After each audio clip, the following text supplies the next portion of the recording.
Ito ang Barangay Road at ito naman po ang property na i-offer ko sa inyo ngayon mga kapraps. Naka-front po ito sa mismong kalsada. Pwede niyong ipasok ang sasakyan sa loob ng property, pero pansamantala po ang kalsada ay rough road pa lamang. At meron naman po itong kalsada na mas malapit po o daanan mas malapit po sa town proper ng Magdalena. Kaso lang po ay nasira ang tulay nung nakaraang bagyo, kaya sa ngayon po ay gagawin pa lamang ang tulay na kung saan mas mapabilis ang biyahe ninyo papunta doon sa town proper. At ang kagandahan mga kapraps, ang lupa po ay naka-elevate mula sa kalsada. Ayan po, dito tayo, medyo paakyat ng konti. Pero pagdating natin dito sa taas mga kapraps ay patag na patag po ang lupa. Napakaganda at meron tayong mountain views na makikita at overlooking view na tanaw yung ilog mga kapraps dito. Okay, akyat lang tayo ng konti. Hindi naman sobrang tarik ang akyatin, pa-slope lang siya mga kapraps. Okay, ito na po. Dito na tayo sa taas ng property. So sa ngayon po ito ay may mga tanim na mga saging, mangga, may puno ng sampalok, tapos may mga puno ng lukban, guyabano at saka bayabas. Yan, dito po ay talagang pantay na pantay ang lupa oh. So ayan, galing tayo dyan kanina. Ayan lang din po ang kalsada. Ang kabuuang sukat po nito ay 1.2 hectares. Ito ay titulado. Napakamura pa lang po ng benta nito. Makikita nyo sa description box at sa title nitong video. Ang distansya nito sa town proper ng Magdalena ay nasa 5 to 6 minutes drive lamang po kapag nagawa po ang tulay. Kung sakaling dadaan naman po tayo dito sa isang kalsada, yung rough road mga kapraps, nasa 15 minutes drive na kung saan pwedeng ipasok ninyo yung sasakyan dito sa property. So medyo madistansya po kapag sa rough road tayo dadaan. Ang property na ito ay mayroong katabi na rancho. So mamaya ipakita ko sa inyo, ipasilip ko sa inyo mga kapraps. Tara po, ikutin natin itong property. Daming mga puno ng saging oh. Pwede pa kayo dito magtanim ng iba pang mga prutas na gusto nyo itanim mga kapraps. Malawak po ito, 1.2 hectares. Magandang araw po mga kapraps. Welcome back sa Badshot Properties channel. Ako po si Bads, ang inyong makakasama para sa ating virtual viewing. Para sa mga bago pa lang po sa aking channel, huwag niyo pong kalimutang mag-subscribe at pindutin na rin po ang notification bell para maging updated kayo sa mga bagong property na available. Tara na po! Ayan mga kapraps, overlooking. So di lang masyadong tanaw dito ang ilog gawa ng may nakaharang po ng mga puno. Tapos ito po ang puno ng sampalok dito sa corner ng property. Ayan ang katabi na rancho. Yan, ito po ang pinaka-boundary ng property mga kapraps. May bakod na rin po yan na barbed wire sa palibot. Ang lupa ay may mga tanim na carabao grass. Ayan o. Kung gusto nyong tanggalan pa ng mga punong saging na di na kailangan, mas makikita nyo po ang ganda nito. Kasi balot na ng carabao grass ang lupa.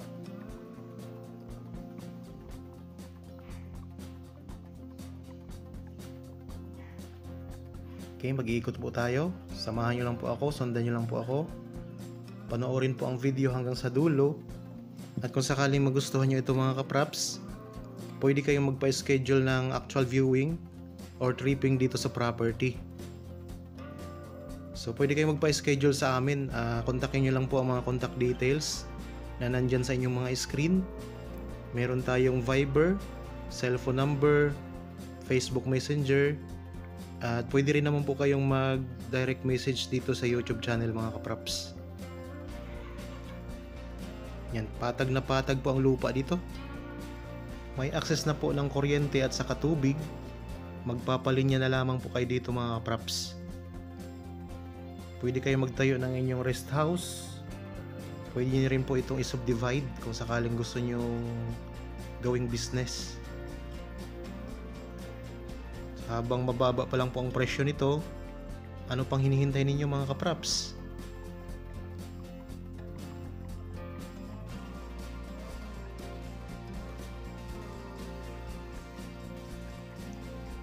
Yan, nandito tayo sa bandang gilid ng property.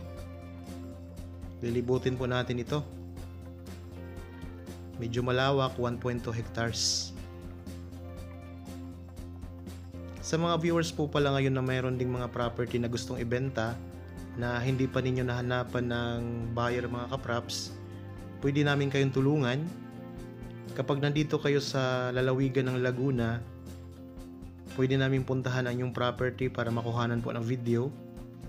At kung sakaling malayo naman po kayo dito sa lalawigan ng Laguna, pwede kayong magpadala ng inyong video ng property para ma-feature natin dito sa channel. Ipasilip ko lang po sa inyong rancho. Ayan po, ang ganda. Ganyan na ganyan po itong lupa na ino-offer ko sa inyo ngayon. Kunting linis lang po, tanggalin itong mga di na kailangan ng mga tanim. At talagang makikita nyo ang ganda nito. Punong-puno din po ito ng Carabao grass. Patag na patag ang lupa. Ayan mga kapraps, mga Carabao grass po yan. Tapos mayroon pang mga tanim na mahogany. Ito may puno ng mangga. Yan. Meron itong 2 puno ng mangga. So pwede pa kayo dito magtanim ng mga prutas na gusto nyong itanim. Yung mga mabilis mamunga kagaya ng mga rambutan. Tapos mayroong mga lansones.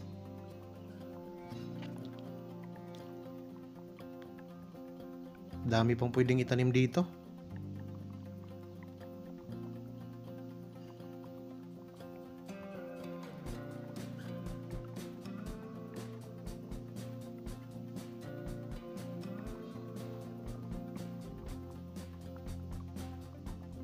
Murang-mura pa lang po ang presyo nito mga kapraps.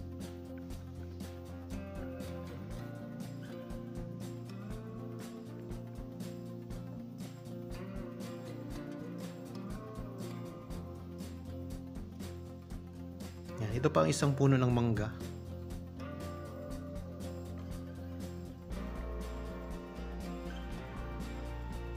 Tapos nandito na tayo ngayon sa bandang likuran ng property.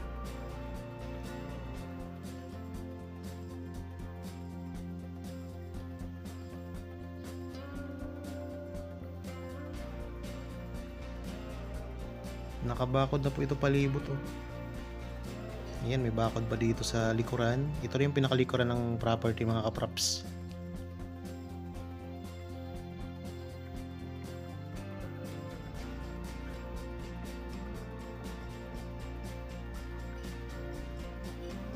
So, pwede po itong i-subdivide kung gusto nyong gawing business.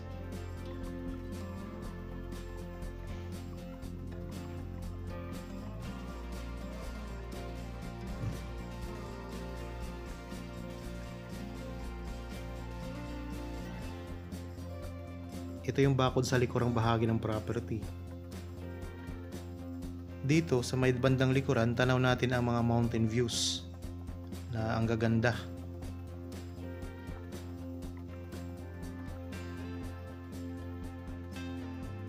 Ikot ko lang po ang camera.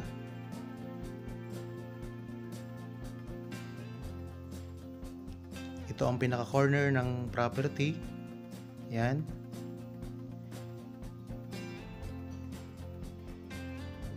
Tapos yun ang bakod.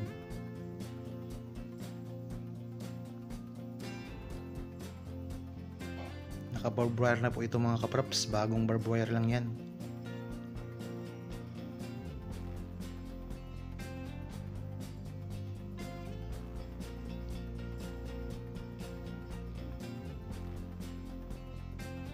Tapos yan, may mga dito, nagka-crusher.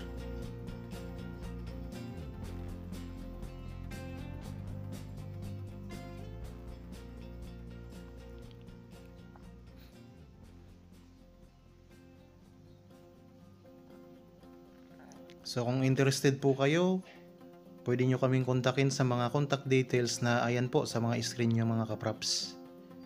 Tapos message lang din kayo dito sa YouTube channel para ma-replyan namin kayo.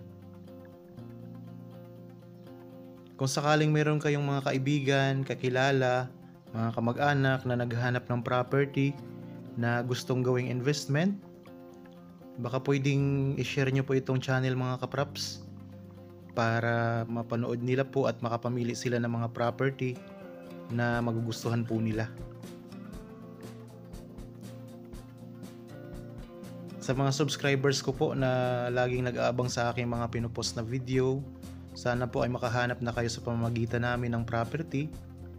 At maraming salamat sa inyong lahat sa pagsuporta po sa aking YouTube channel. Yan, dito naman po ang boundary, may tanim po na kay Mito, Star Apple.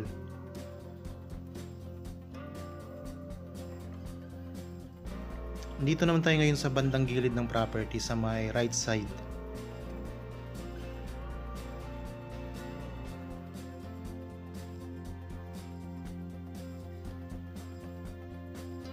Inikot lang po natin ito mga kapraps ha. Medyo mahaba-habang ikutin kasi ito ay 1.2 hectares.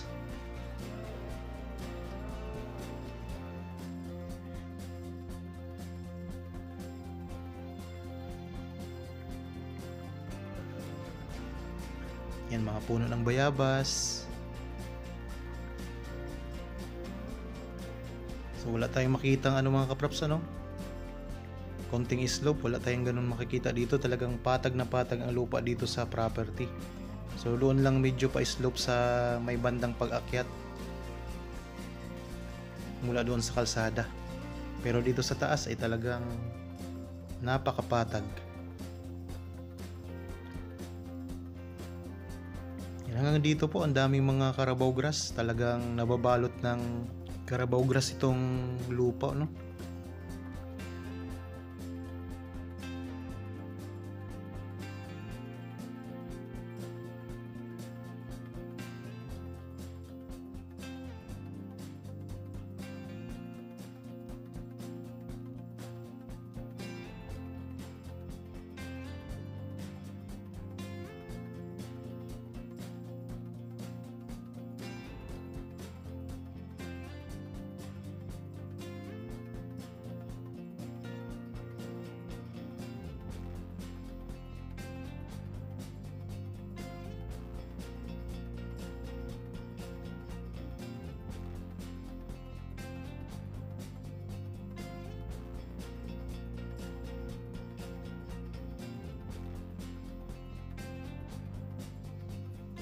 Okay, dito tayo ngayon sa pinaka-unahan, sa may bandang gilid pa ng property mga kapraps. Yan, may tanim na kamyas Ipakita ko lang sa inyo ang overlooking view na ilog dito sa Magdalena. So ito na ang pinaka-boundary ng property mga kapraps, dito sa may kamyas. Itong pupuntahan natin, hindi na ito sakop ng property. Ipakita ko lang sa inyo ang overlooking na ilog. So hindi kasi natin matatanaw doon sa property gawa ng maraming mga puno na nakaharang. Kaya maghanap tayo ng mga pwesto na walang puno na nakaharang. Ayan lang po ang property Yan. Tapos ito po, hindi na to sakop ng property. Yan, hanap tayo ng pwesto. Ipakita ko lang sa inyo ang overlooking view.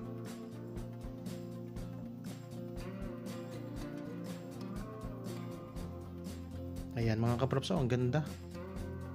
Mountain view, tapos overlooking na ilog. Kapag natanggal po natin kasi yung ibang mga puno doon sa loob ng property, matatanaw nyo rin ito mula doon sa property mga kapraps. Ayan, napakaganda.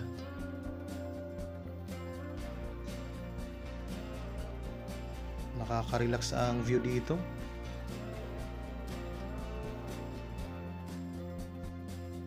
Ayan ang ilog. Malaking ilog po yan mga kapraps. Akala mo'y maliit lang kasi malayo tayo.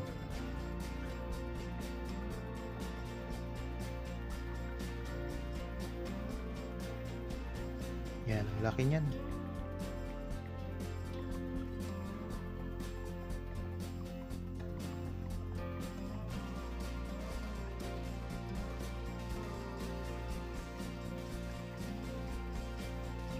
Tapos ayun lang po ang property mga kaprops. Oh.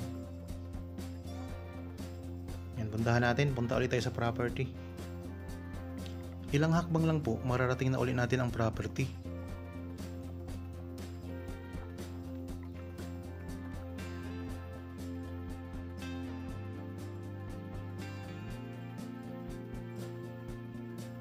Okay, ito na po ang boundary. Yan ang property mga kaprops. Oh.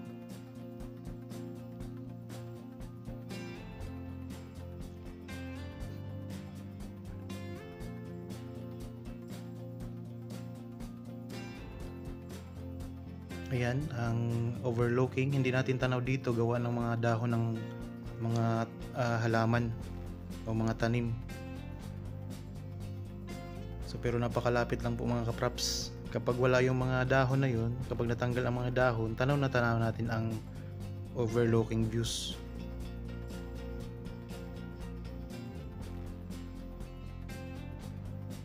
Okay, sana po nagustuhan niyo ang property na in-offer ko sa inyo ngayon.